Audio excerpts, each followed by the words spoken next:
everybody, welcome. This is the Real Estate Investing Mastery Podcast, and we are back again for another Brilliant at the Basics episode series with Peter.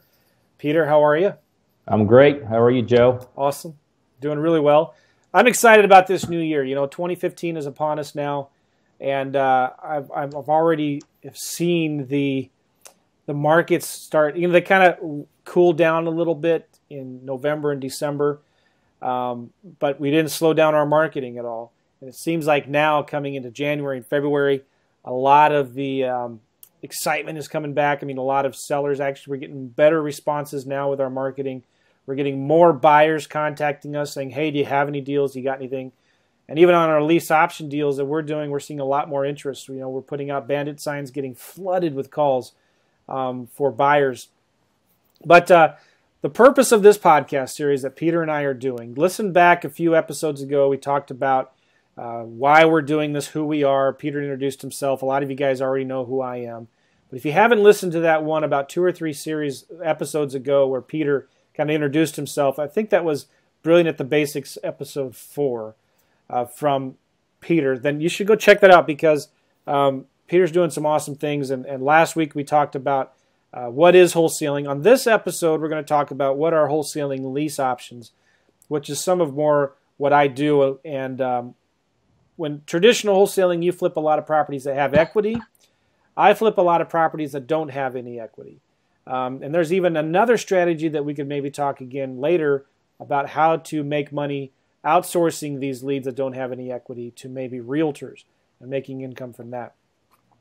But I got to tell you about our book, Brilliant at the Basics. There's this book that Peter and I wrote called Brilliant at the Basics, and you can get this for free at freebasicbook.com. You just have to pay shipping and handling. It's about $4 or $5. If you don't like the book, keep it. Let us know. I'll give you your money back. But it's about how to get more leads, more time, more money by being brilliant at the basics. And it's called, at the bottom, it says, discover the exact systems and simple tools that 2 of the industry's premier wholesalers use to flip 30-plus properties a month, and how you can too by partnering with them. So the goal of this book that we wrote and the goal of this podcast series is we're looking for people that we can help in the business who want to grow their business, take it to the next level, and explode their business and make 2015 the biggest year ever. We've talked about this before too. You make your money talking to sellers and making offers, right? And all that other stuff, that the support system to build that up, this is something that is very, very important. But so many people that we work with get bogged down and can never get started because they're spending too much time worrying about getting the marketing started, getting the websites, getting the Podio CRM systems up, or finding the buyers and getting the lists, sending the postcards. Well, this is stuff that we've already have set up.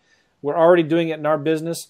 Over a year and a half ago, Peter and I started talking, saying, look, why don't we just do this for other people so we can partner with other people, start doing more deals, and share in the wealth and help people. So, Peter, last time you talked about wholesaling. I'm going to be talking about wholesaling lease options real quickly here. Feel free to interject, and if I'm saying something wrong, go ahead and interrupt me. But I just wanted to talk about what lease options are. Lease options are something that I do when I take a property that doesn't have much equity. They can't take my cash offer because it's too low, and but they'd be willing to maybe lease it for a couple years and then sell it. Lease options, and it's the same for wholesaling. Lease options specifically, though, allow you to control property without owning it. And many times you can set up sandwich lease options, which allow you to stay in the middle for a longer period of time. If you're looking to build a portfolio of rental properties, you could go out and buy a house, get a bank loan, and go into debt to buy these properties, or you can buy these properties without getting any financing on them by doing a lease option. So with a lease option, you can get cash now, you can get cash flow over 2, 3, 5 years, and cash later when you actually sell the property. It's a brilliant model. It's been something I'm doing for years.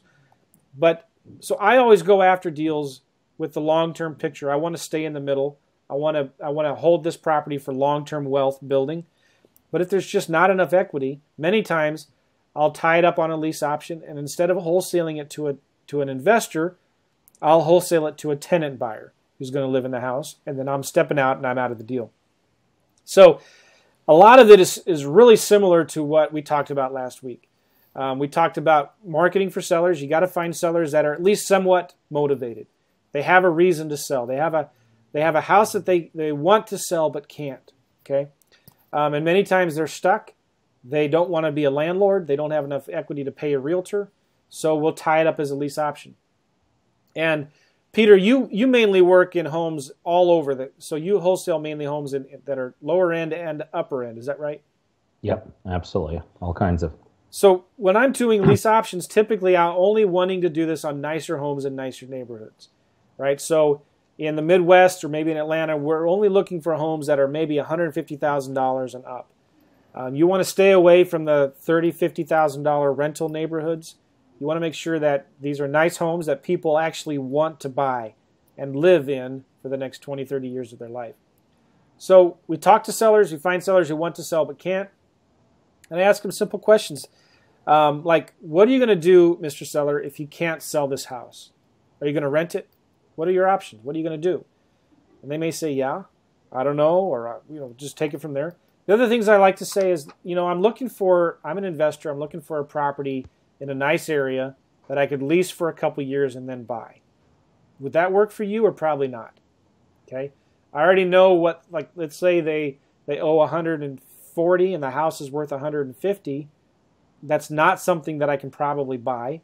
So I might ask them, why are you even selling this? It sounds like a nice house. Or why haven't you sold it yet? Let them tell me why they haven't sold it yet. And if I find that there's not enough equity, but there's a lot of motivation, maybe a lease purchase would work, okay? So if they say, yeah, I would do a lease purchase, or I'd lease the house for a couple of years and then sell it, I'm going to get that property under an option contract, okay? Then I'm going to market that property as a rent-to-own for a tenant buyer. And if the numbers work, I'm going to stay in the middle, which is my main goal. Again, if you stay in the middle, you get cash now when you get that tenant buyer to move in. You get cash flow, which is the difference between what I'm paying the seller in rent or what I'm paying the mortgage payment, and then what I'm renting it out for to the tenant buyer. That's cash flow. Normally I'm trying to get $200-$300 a month.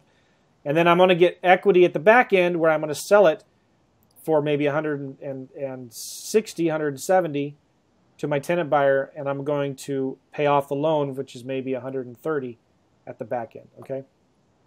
Cash now, cash flow, cash later. Real simple. It's a sandwich lease option. You stay in the middle. But a lot of times if the numbers don't work, I'm just going to sell the contract and assign the contract, which is exactly what Peter does every day in Atlanta. One deal a day almost, right? So if the numbers work, I'm going to stay in the middle. If they don't work, I'm just going to assign or sell my contract out.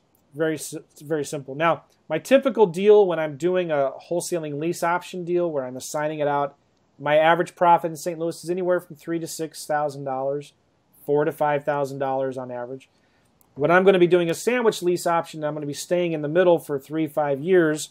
My typical profit is $30,000 to $50,000, maybe $60,000 or more. Okay, it's a great way to start building a portfolio of properties that you're going to keep in the long term, and without having to get bank financing, dealing with nicer homes in nicer areas.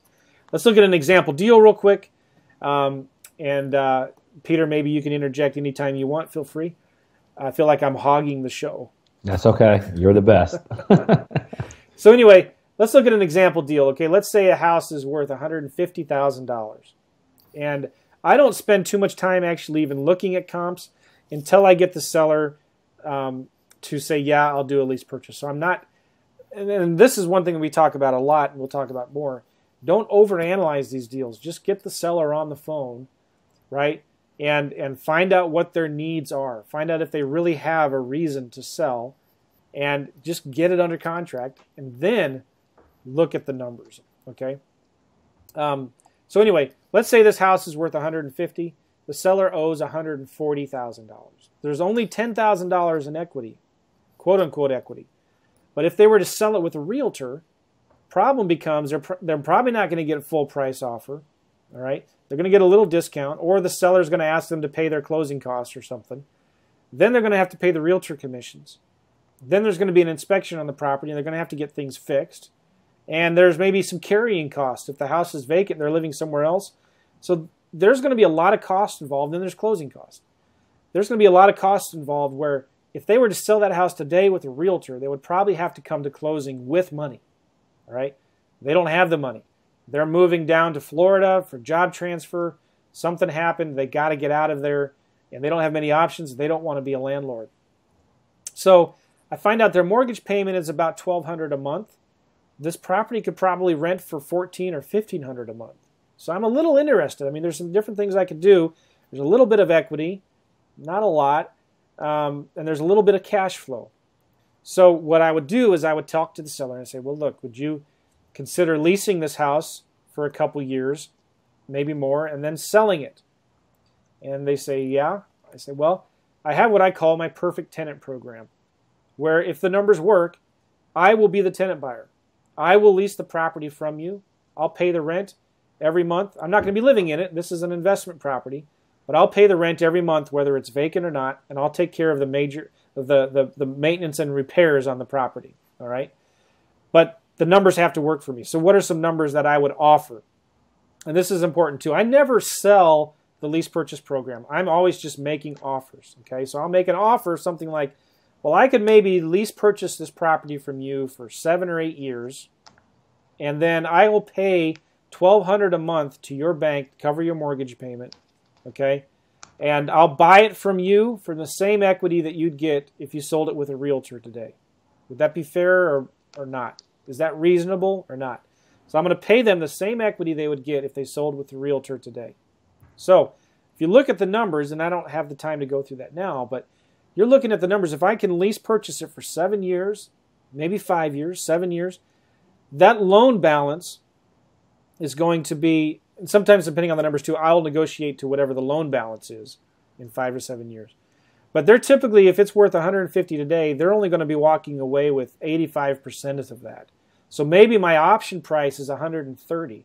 Okay, my option price is $130, and I'm going to have, over 5-7 years, I'm going to sell that property for maybe $180, depending on the numbers, looking at normal average appreciation. So you're looking at a $50,000 spread at the end of 5 years where I can sell that property, plus all the cash flow that I'm getting every month, plus the initial option deposit that I'm getting from the 1 or 2 tenant buyers that are in the house.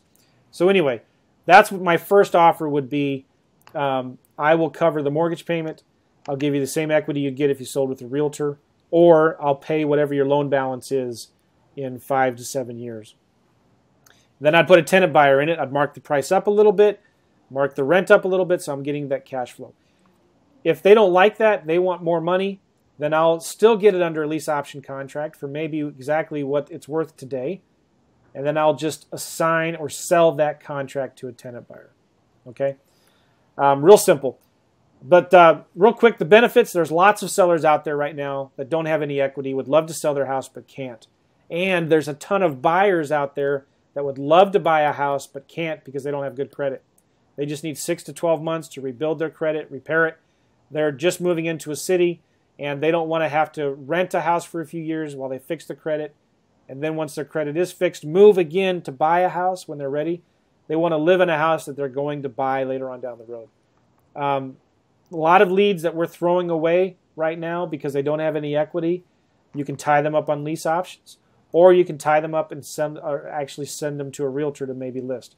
Very little risk, no money down, no money out of pocket, and it's a great way to build long-term wealth. Okay? So, I got through all of that, Peter. No, that was good. But look, here's the key, and you and I both know.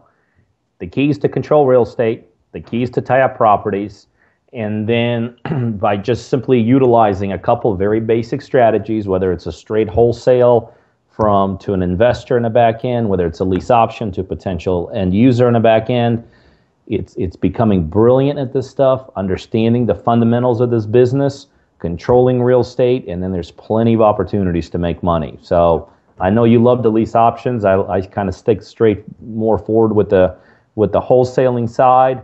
But it's once you understand this stuff, it's just a matter of doing it over and over and over again. Yeah, it's real simple. And I hope I didn't complicate it at all too much, but it is very simple.